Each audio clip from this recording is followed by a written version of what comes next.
The Dodgers hoisted their 8th World Series trophy, and Vladimir Guerrero Jr. didn't hide his frustration. Social media posts and pointed comments about what separates champions from pretenders caught MLB legends' attention. This wasn't sour grapes.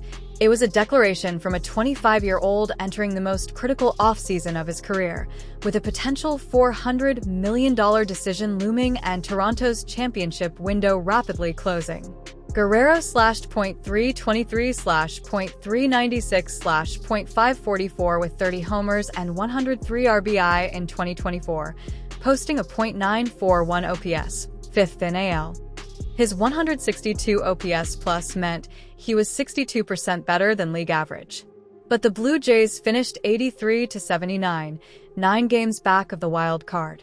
Meanwhile, the Dodgers won 98 games and their second championship in 5 years with Ohtani, Betts, and Freeman.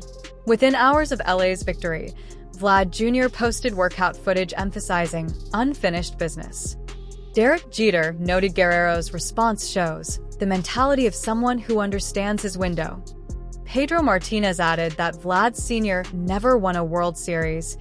Jr. doesn't want that regret. ESPN's Passan reported extension talks intensified significantly, with Rogers executives directly involved. The stakes: sign him for $350 to $400 million over 10 to 12 years, or risk losing him at 26. The H. Harper got $330 million and Machado got $300 million. The Dodgers carried a $241 million payroll, but deferred Ohtani's money creatively. Toronto's $217 million payroll trails the Yankees, $309 million, and Mets, $289 million. The Canadian dollar exchange rate effectively decreases Rogers' spending power by 25 to 28%, though their $15 billion annual revenue suggests they could absorb these costs. Toronto's pitching staff posted a 4.39 ERA, 20th in baseball, with a 4.47 bullpen ERA, 22nd. Compare that to the Dodgers' rotation depth with Glasnow, Yamamoto, and Kershaw. The AL East stands at an inflection point. Baltimore won 101 games with baseball's second-ranked farm system. The Yankees won 94 games with their $309 million payroll. Toronto sits uncomfortably in mediocrity, not bad enough to rebuild, not good enough to contend. Rogers Center averaged 32,503 fans in 2024, 13th in MLB. Missing playoffs for 4 straight years cost Toronto over $200 million in potential playoff revenue. Sportsnet viewership declined 14% year-over-year, 421,000 to 362,000, threatening $180 to $220 million in annual broadcast revenue. If Toronto trades Guerrero before the 2025 deadline, they'd command 3 to 5 elite prospects. But trading your franchise player represents organizational failure that would devastate season ticket renewals. The 2025 luxury tax threshold sits at $241 million. Toronto has never paid luxury tax in franchise history. But championship contenders increasingly treat it as inevitable. The Dodgers, Yankees, and Mets collectively paid over $250 million in penalties in 2024. Canadian tax rates compound the challenge. Ontario's 53.5% combined tax rate means a $35 million salary nets $16.3 million after taxes, versus $20.1 million in tax-free Texas, a $3.8 million annual difference that affects Toronto's ability to sign free agents. Vlad Sr. played 16 seasons, hit .318 with 449 homers, and made 9 All-Star teams. He never won a World Series, reaching the playoffs just 5 times. Jr. clearly refuses to accept that fate. Freddie Freeman, at 25, signed an 8-year, $135 million extension with Atlanta that became a bargain. He eventually left for the Dodgers at 32, winning his second ring. His path represents a blueprint Guerrero could follow if Toronto fails.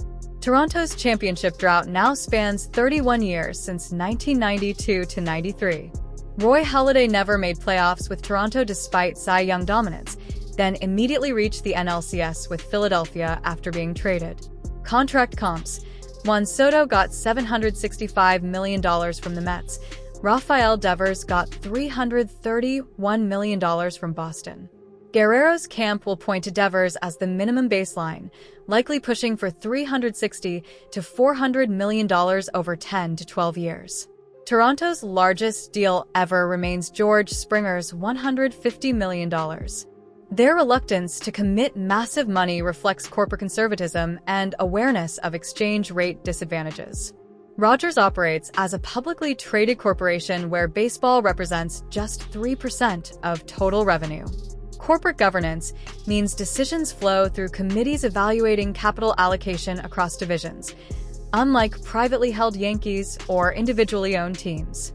The Canadian dollar fluctuation adds complexity American franchises never face.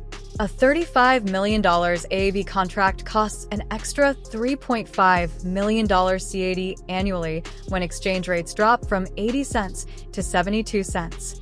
GM Ross Atkins faces intense pressure after 4 playoff misses. Questionable decisions like trading prospect Gabriel Moreno haunt the organization. Toronto's farm system ranks 18th, reflecting years of trading prospects for win-now moves that didn't produce success. Rogers Center's artificial turf and retractable roof create unique evaluation challenges. Average ticket prices reached $51, $68 to $70 CAD, pricing out casual fans during mediocrity. Media narrative challenges compound Toronto's difficulties. American baseball media overlooks Canadian accomplishments unless forced through playoff success, affecting Guerrero's endorsement opportunities and personal brand. The 2025 season represents a fork in the road.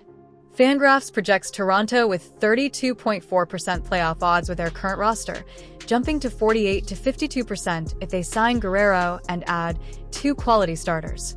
If negotiations collapse, trade deadline speculation dominates. The Yankees could offer Jason Dominguez and Spencer Jones. The Giants might package Joey Bart and Marco Luciano. Each scenario would restock the farm system but represent organizational surrender. If Toronto signs Guerrero to $380 million, it forces additional spending, likely $60 to $80 million for 2 frontline starters. That pushes payroll toward $270 to $290 million, firmly into luxury tax territory for the first time. MVP positioning creates intrigue. Guerrero needs Toronto winning 92 to 95 games while producing 6 to 7 WAR with 35 to 40 homers and a .320 average to seriously contend. The Bichette situation compounds planning. His catastrophic 2024 .223/.277/.322 destroyed trade value. Does Toronto extend him now at reduced rates, betting on bounce back? Guerrero's reaction wasn't just emotion, it was a calculated message about what he expects and refuses to accept. At 25, entering his prime, he's trapped in mediocrity that wastes elite production on 83-win teams. Toronto faces a decade-defining decision: sign him for $360 to $400 million and commit to luxury tax spending, or watch him leave for the Yankees, Dodgers, or Mets. The middle ground doesn't exist. Modern stars measure commitment in dollars and roster decisions, not sentiment. Missing playoffs a 5th year would cost $50 to $70 million in lost revenue and continue Sportsnet's viewership decline. Trading Guerrero would demolish ticket sales. Extending him requires $270 to $290 million payrolls and $4 to $6 million in luxury tax penalties, but playoff revenue would offset costs. Guerrero's legacy hangs in balance. He can become the greatest Blue Jay ever, or join stars who left original teams to chase rings elsewhere. His father never won a championship despite Hall of Fame excellence. Jr. clearly refuses that fate. The fundamental question: if Rogers Communications own Toronto won't spend aggressively to compete, what hope exists for actual small market teams to build sustained contenders? Retry.